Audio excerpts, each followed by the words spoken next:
All right, so this is how you're going to do your hip internal rotation, or what we like to call European windshield wipers.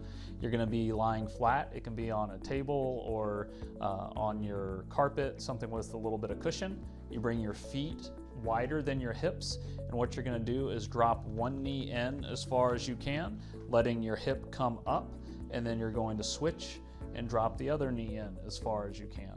What that's going to allow is some hip rotation as well as some stretch.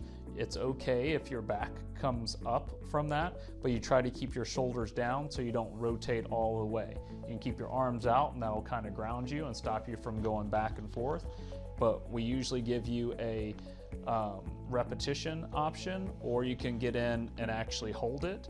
If you're holding for a stretch, you can put your opposite foot up on there and hold that for at least 30 seconds to stretch out your hip and your lower back slightly. But that is the supine, or the lying down, hip internal rotation mobility exercise.